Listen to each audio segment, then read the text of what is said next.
Hi hello welcome to our channel. నేను మీ సిరి. ఈరోజు మనం చెప్పుకోబోయే కథ మిస్సెస్ అగస్త్య పార్ట్ 137. కథలోకి వెళ్ళే ముందు వీడియోని లైక్ చేసి అలాగే హైప్ చేయడం మర్చిపోకండి. ఇక వచ్చేయండి. ఏమీ తెలియనట్టే మౌనంగా ఉంది శ్రీధ. పట్టించుకున్నట్టే భోజనం చేసి వెళ్ళిపోతుంటే పిలిచాడు మనోహర్. అప్పటికే సూరజ్ వెళ్ళిపోయాడు. ఏంటి అన్నట్టు ఆగి వెనక్కి తిరిగి చూస్తుంది శ్రీధ. నాకు రేపు మార్నింగ్ ముఖ్యమైన మీటింగ్ ఉంది శశి, రేపు ఈవినింగ్ వస్తాను మనోహర్ చెప్పగానే లోపల సంతోషపడిపోయింది శ్రీధ. ఇద్దరూ ఉండట్లేదు, తను ఎలాగైనా అగస్త్యని కాంటాక్ట్ అవ్వాలి. నాతో ఎందుకు చెప్తున్నారు, నాకు నిద్ర వస్తుంది అని మాట్లాడకుండా వెళ్ళిపోయింది శ్రీధ. శ్రీధ కాస్త మామూలు అవడానికి టైం పడుతుందని నిట్టూర్చి అక్కడి నుండి వెళ్ళిపోయాడు మనోహర్. గదిలో ఉన్న శ్రీధ దగ్గరికి వచ్చింది వీణ. నిన్న అప్డేట్లో టైపో మిస్టేక్ అండి, వీణ కరెక్ట్, వాణి కాదు, నేను సరి చేసుకుంటాను. నువ్వేంటి ఇప్పుడొచ్చావు, రాను అన్నావు కదా అని శ్రీధ అయోమయంగా అడుగుతుంటే, సూరజ్ గదికి తాళం వేయలేదు మేడం అని ఆయాసంగా చెప్పి, జాగ్రత్త మేడం, నేను వెళ్ళిపోతున్నాను అని గబగబా బయటికి వెళ్ళిపోయింది వీణ. ఆ మాటతో ఎక్కలేని ఉత్సాహం వచ్చింది శ్రీధకి. రాత్రి 10 గంటల వరకు అలాగే గదిలోనే ఉండిపోయింది శ్రీధ. ఆ తర్వాత రూమ్ బయట అటు ఇటు తిరగడం స్టార్ట్ చేసింది. వాకింగ్ చేస్తున్నట్టు చుట్టూ గమనించింది. మనోహర్ రేపు సాయంత్రం ఎప్పుడో వస్తాడు. ఆలోపు అగస్త్యకి తను ఎక్కడ ఉందో చేరవేయాలి. వీణ ద్వారా అడ్రస్ తెలుసుకుంది శ్రీధ. ఆ చివరి నుంచి ఈ చివర వరకు తిరుగుతున్నట్టుగా నెమ్మదిగా నెక్స్ట్ ఫ్లోర్కి మెట్ల వైపు నడిచింది. అక్కడ ఎవరూ కనిపించలేదు. రిలాక్స్ అవుతూ బాల్కనీ నుంచి కిందకి చూడసాగింది. ఒక్కసారిగా అదిరిపడింది శ్రీధ. మనోహర్ మనుషులు, సెక్యూరిటీ ఎంతో మంది ఉన్నారు. అడుగడుగున ఉన్నారు. వాళ్ళని దాటుకుని లోపలికి రావడం ఎంత కష్టం. వీణ చెప్పిన దాని ప్రకారం బయట నుంచి వచ్చే ప్రతి ద్వారం దగ్గర ఇద్దరు ముగ్గురైనా ఉంటారని తెలిసింది శ్రీధకి. గుండెల మీద చేయి వేసుకుంటూ సూరజ్ గది వైపుకి వెళ్ళింది. ఆమె డోర్ హ్యాండిల్ పట్టుకుని నెమ్మదిగా తిప్పి నెట్టింది. ఆ గది తలుపు తెరుచుకుంది. వెంటనే తలుపు మూసింది. చీకటిగా ఉన్న ఆ గదిలో లైట్ వేసింది. చూస్తే కళ్ళు జిగేలుమనేలా ఉంది ఆ గది అలంకరణ. కాస్ట్లీ ఫర్నిచర్తో, అద్దాలతో ఉంది. ల్యాండ్ ఫోన్ కోసం ఆమె వెతుకుతుండగా ల్యాంప్ టేబుల్ మీదే ఆ ల్యాండ్ ఫోన్ కనిపించింది శ్రీధకి. ఆతృతగా వెళ్ళబోతున్న శ్రీధకి అడుగుల శబ్దం వినిపించింది. వెంటనే ఆ గదిలో లైట్ ఆపి మంచం వెనక్కి పరిగెత్తింది. అలాగే కింద కూర్చుండిపోయింది. ఆమె గుండె విపరీతమైన వేగంతో కొట్టుకోసాగింది. ఎవరో తలుపు తెరిచిన శబ్దం వినిపించింది శ్రీధకి. ఇంకా భయం ఎక్కువైపోయింది శ్రీధలో. అసలే ఇంట్లో మనోహర్ కూడా లేదు. సూరజ్ గనక ఇంటికి వచ్చాడు అంటే, తన గదిలో ఉంటే, మై గాడ్, తలుచుకుంటేనే శరీరం అంతా చిరుచెమటలు పట్టేశాయి శ్రీధకి. తను సూరజ్ చేతికి చిక్కితే ఏమైపోతుందో కూడా ఊహించలేదు తను. ఊపిరి బిగబట్టి అలాగే బెడ్ వెనక దాక్కుంది శ్రీధ. ఒక సైడ్కి కూర్చుంది ఆ కొద్దిగా స్థలంలోనే. గదిలో లైట్ టక్కున వెలగ్గా ఇంకా భయం ఎక్కువైపోయింది ఆమెకి. బేబీ కమాన్, సూరజ్ గొంతు విని పై ప్రాణాలు పైనే పోయాయి శ్రీధకి. ఎవరిదో లేడీ గొంతు గుసగుసగా వినబడుతోంది. ఇంకా ఇంకా ముడుచుకుపోతూ కూర్చుని ఉంది శ్రీధ. వాళ్ళిద్దరూ బెడ్ దగ్గరికి వచ్చినట్టు మాటలు స్పష్టంగా వినిపిస్తున్నాయి శ్రీధకి. నోటి మీద చెయ్యడ్డు పెట్టుకుని భయం భయంగా కూర్చుంది శ్రీధ. మరోవైపు శ్రీకళకి తన ఆఫీసులోని జాబ్ వచ్చేలా ప్రయత్నం చేశాడు రామ్. అతనికి కాస్త తోడుగా ఉండాలని కళ ఆశ తీరింది. రేపే ఉద్యోగంలో జాయిన్ అవుతుంది అనగా చాలా కంగారుగా అనిపిస్తోంది ఆమెకి. తన చదువు అయిపోయాక చాలా రోజుల నుంచి ఖాళీగానే ఉంది. అంతేకాదు, మొదటిసారి అవడంతో శ్రీకళకి చాలా టెన్షన్గా కూడా ఉంది. గోళ్ళు గిల్లుకుంటూ కుర్చీలో కూర్చొని ఆలోచిస్తోంది శ్రీకళ. భుజం మీద చేతులు పడగానే ఆమె గట్టిగా అరిచింది. రామ్ ఆమె వైపు విచిత్రంగా చూస్తూ ఏమైందే అని అడిగాడు. ఏం లేదన్నట్టు బుర్రని అటు ఇటు తిప్పేసి ఓ వెర్రి నవ్వు నవ్వింది.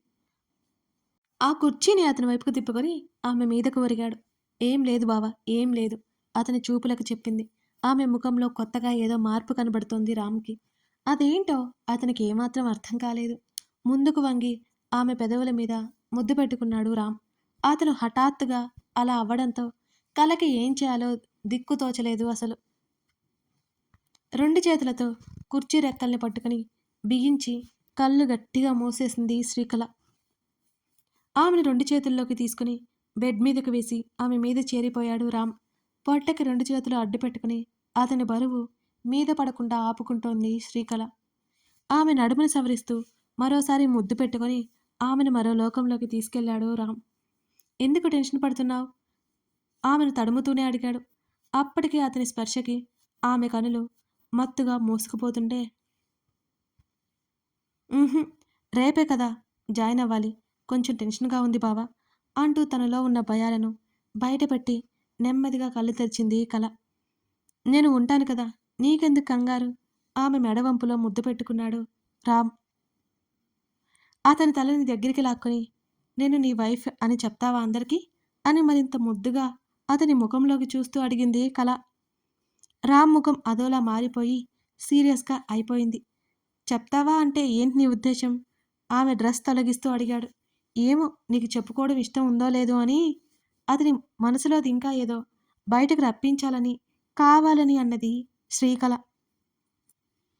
ఆమె హృదయంలో అతనిచ్చిన మునుపంటి కాటికి గట్టిగా కళ్ళు మూసుకుంది. రామ్‌కి ఆమె మాటల వల్ల కోపం వచ్చినా, అది ఎందుకో అతనికి కూడా తెలియలేదు మరి. "నువ్వు నా పెళ్ళానివి. నువ్వు ఎవరో చెప్పుకోవడానికి నాకెందుకు భయం?" ఆమె కళ్ళల్లో తిరిగిన నీళ్లను చూస్తూ బుగ్గలు వత్తిపట్టి మరీ చెప్పాడు రామ్. ఆ మాటతో చెప్పలేనంత భరోసా కలిగింది.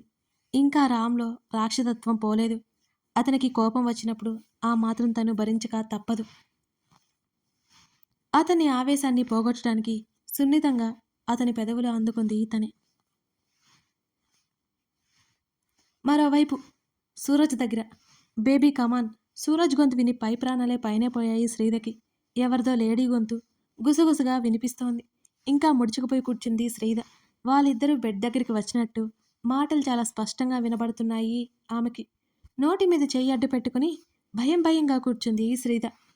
డ్రెస్సింగ్ టేబుల్ మిర్రర్, ఆ పక్కనే కబోర్డ్స్‌కి ఉన్న మిర్రర్‌లో ఒక అమ్మాయితో పాటు సూరజ్ లోపలికొస్తూ కనిపించాడు. వాళ్ళు తనకి ఎలా కనిపిస్తున్నారో తను వాళ్ళకి కనిపిస్తుందేమోనని ఇంకా కాస్త కిందకి నక్కింది. మిర్రర్ సగం నుంచి ఉండడంతో తను కనిపించదనే ధైర్యం వచ్చింది. కాస్త వెనక్కి సర్దుకుంది శ్రీధ. "ఇవాళ డైరెక్ట్‌గా ఇంటికే తీసుకొచ్చావ్?" ఆమె మాటలు మత్తుగా వినిపిస్తుంటే, "మా మావయ్య లేడు" అని నవ్వి ఆవేశంగా ఆమెను ముద్దు పెట్టుకున్నాడు సూరజ్. తల ఎత్తి చూసిన శ్రీధకి వాళ్ళు ఏం చేస్తున్నారో కనిపిస్తుంటే చెమటలు పట్టాయి. తను ఏ దరిద్రం చూడాల్సి వస్తుందా అని భయం పట్టుకుని కళ్ళు చెవులు మూసుకుని ఇంకా కిందకి వంగి కూర్చుంది శ్రీధ.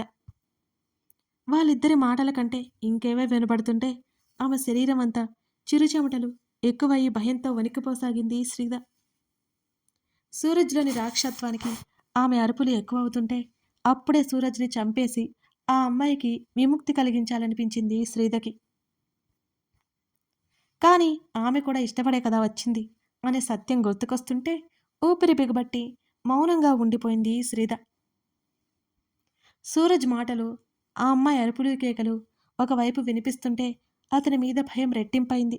అనవసరంగా వచ్చి ఇక్కడ చిక్కుపోయినట్లు అనిపించింది శ్రీధకి. పొరపాటున తను కనిపిస్తే ఊహించుకోవడానికే భయం వేస్తోంది తనకి. అక్కడే కూర్చొని ఆమెకి ఊపిరి కూడా ఆడట్లేదు. శరీరమంతా నిస్సత్తుగా మారిపోతున్నట్టుగా ఉంది. "రేపు కూడా మీట్ అవుదామా బేబీ?" ఆ అమ్మాయి మాటలకు అసహ్యంగా ముఖం పెట్టుకుంది శ్రీధ. "నో వే, ఈషాతో డేట్‌కి వెళ్ళాలి." సూరజ్ ఆమె నడుముని నలిపేస్తూ చెప్తుంటే ఇంకోసారి గట్టిగా అరిచింది ఆ అమ్మాయి. మరోసారి ఆమెను ఆక్రమించుకుంటూ, "ఈ రూమ్ సౌండ్ ప్రూఫ్. నువ్వు ఎంత అరిచినా బయటకు వినిపించదు" అని క్రూరంగా నవ్వుతూ చెప్తుంటే శ్రీధ గుండెలు గుబేలుమన్నాయి ఒక్కసారిగా. అతని చేతికి చిక్కితే ఇంకా తప్పించుకోవడానికి కూడా వీల్లేదని అర్థమైపోతుంటే ఆమె వణికిపోతోంది. కాసేపటి తర్వాత ఎటువంటి మాటలు గాని, శబ్దం గాని లేదు. వాళ్ళు పడుకుంటే తను వెళ్ళిపోవాలి అనుకుంది శ్రీధ. తల కాస్త పైకి ఎత్తి చూడగానే సూరజ్ బెడ్ మీద నుంచి దిగుతూ కనిపించగానే గబుక్కున ఇంకాస్త కిందకి నక్కింది శ్రీధ. అతను వాష్రూంలోకి వెళ్ళాడు. ఆ అమ్మాయి ఇంకా అక్కడే ఉంది. గంటలు గంటలు అలా ముడుచుకొని కూర్చోవడంతో శరీరంతో పాటు కాళ్ళు కూడా నొప్పి పెట్టడం మొదలయ్యాయి శ్రీధకి. సూరజ్ బయటకొచ్చినట్టు అడుగుల శబ్దం వినిపించింది.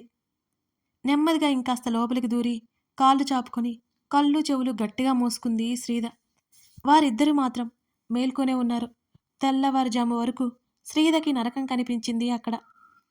ఆమె కళ్ళు నిద్రకి తూగిపోతుంటే బలవంతంగా కళ్ళు తెరుచుకుని వాళ్ళు ఎప్పుడెప్పుడు వెళ్ళిపోతారా అని ఎదురు చూడాల్సింది శ్రీద.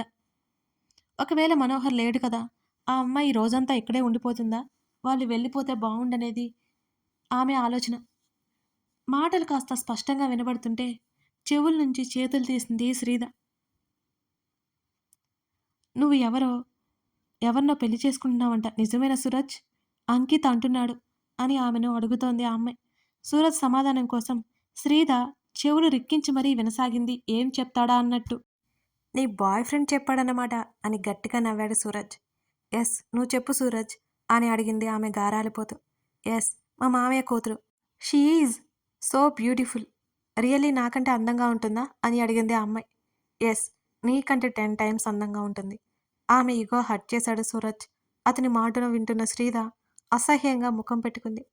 "మరి మాకెప్పుడు పరిచయం చేస్తున్నావు?" అన్నది చిరాగ్గా ముఖం పెట్టుకొని ఆ అమ్మాయి. "తను మీలా కాదు ఈషా. నీలా నీ బాయ్ ఫ్రెండ్‌ని మోసం చేసి నాతో ఉన్నావు కదా! ఆ టైప్ అస్సలు కాదు" అని ఆమె దవడ వత్తేస్తూ ముద్దు పెట్టుకున్నాడు సూరజ్. నిజమే కాబట్టి ఆమె ఇంకేం మాట్లాడలేదు. మరోసారి అతనికి సహకరించింది. శ్రీధర్ షాక్‌తో పోయేలా ఉంది. బాయ్ ఫ్రెండ్‌ని మోసం చేసిందా? My God! వాళ్ళిద్దరూ అంటే అసహ్యం పుట్టుకొచ్చింది శ్రీధకి. తను ఏ జన్మలో ఏ పాపం చేసిందో, ఈ జన్మలో ఈ దరిద్రమంతా తను వినాల్సి వస్తోంది. అతని చేతికి చిక్కగా ఉంటే అదే చాలు. రావణ్ ప్లీజ్ త్వరగా వచ్చేయ్ రావణ్. ఏడుపొస్తుంటే నోటికి చెయ్యి అడ్డు పెట్టుకుంది శ్రీధ. నువ్వింకా బయలుదేరు. సూరజ్ మాటలు వినబడుతున్నాయి శ్రీధకి. శ్రీధ కొంచెం తలెత్తి చూసింది. ఇషా బట్టలు వేసుకుంటోంది. వెంటనే తల కిందకి దించుకుంది శ్రీధ.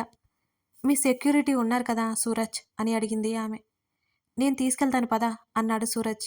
హమ్మయ్యా అనుకుంది శ్రీధ. కాసేపటి తర్వాత వాళ్ళిద్దరూ తలుపు తీసిన చప్పుడు వినిపించింది. ఆమె పాక్కుంటూ కాస్త పక్కకు వచ్చింది. తల బయటికి పెట్టి చూసింది. వాళ్ళిద్దరూ బయటికి వెళ్ళిపోవడం చూసి గబుక్కున పైకి లేచింది శ్రీధ. ఒక్కసారిగా పోయిన ఊపిరి తిరిగి వచ్చినట్లయింది ఆమెకి. ఇంకొక క్షణం ఆలస్యం చేయకుండా ఆమె గది నుంచి బయటపడింది. వెనక్కి తిరిగి చూడకుండా మెట్ల వైపుకి వెళ్ళిపోయింది శ్రీధ. అంతలోనే మళ్ళీ అనుమానం. సూరజ్ వాళ్ళు మెట్ల మీదకి వెళ్లారని. నెమ్మదిగా ఒక్కొక్క మెట్టు దిగుతూ ఆ ఫ్లోర్ ఎక్కడ సూరజ్ కనిపించకపోవడంతో తన గదిలోకి వెళ్ళిపోయింది ఆమె. అప్పటికే టైం తెల్లవారుజామున అవుతోంది. శ్రీధ శరీరమంతా పట్టేసినట్టుంది. కళ్ళు మండిపోతూ నిస్సహాయంగా శరీరం వాలిపోతున్నట్టు అనిపిస్తుంటే ఆ గది డోర్ లాక్ చేసుకుని మళ్ళీ చెక్ చేసుకుని బెడ్ మీద పడుకుని ముసుగు వేసుకుంది. ఆమెలో చెప్పలేనంత కంగారుకి ఆమె శరీరం వణకసాగింది. సూరజ్ ఎలాంటివాడో తెలుస్తుంటే విపరీతమైన భయం పుట్టుకొస్తోంది శ్రీధకి. తను క్షణకాలం కూడా సూరజ్ చేతికి చిక్కకూడదు చిక్కకూడదు. తలుపు కొట్టిన శబ్దం విని ఉలిక్కిపడింది శ్రీధ. ఆమె అయినా తలుపు తెరవలేదు. శశి! సూరజ్ గొంతు విని ఆమె పై ప్రాణం పైనే పోయేలా ఉంది. శశి! మరోసారి అరిచాడు సూరజ్. ఆమె చస్తే తలుపు తెరవదు. మొన్న తను మత్తులో ఉండగా అతను తన శరీరాన్ని తాకడం గుర్తుకొచ్చింది శ్రీధకి. నిద్రపోకుండా అలాగే ముసుగు వేసుకుని కూర్చుని తలుపు తెరవకుండా ఉండిపోయింది శ్రీధ. తలుపు కొట్టి విసుగు వచ్చి వెళ్ళిపోయాడు సూరజ్. నిజానికి కాసేపు శ్రీధని భయపెట్టి వెళ్ళాలి అనుకున్న అతనికి శ్రీధ తలుపు తెరవకపోవడంతో ఇక గదిలోకి వెళ్ళిపోయాడు తప్పక. అలాగే మరో గంట వరకు ఉండిపోయింది శ్రీధ. టైం 6 అవుతుంటే తెలియకుండానే ఆమె కళ్ళు మూసుకుపోయాయి.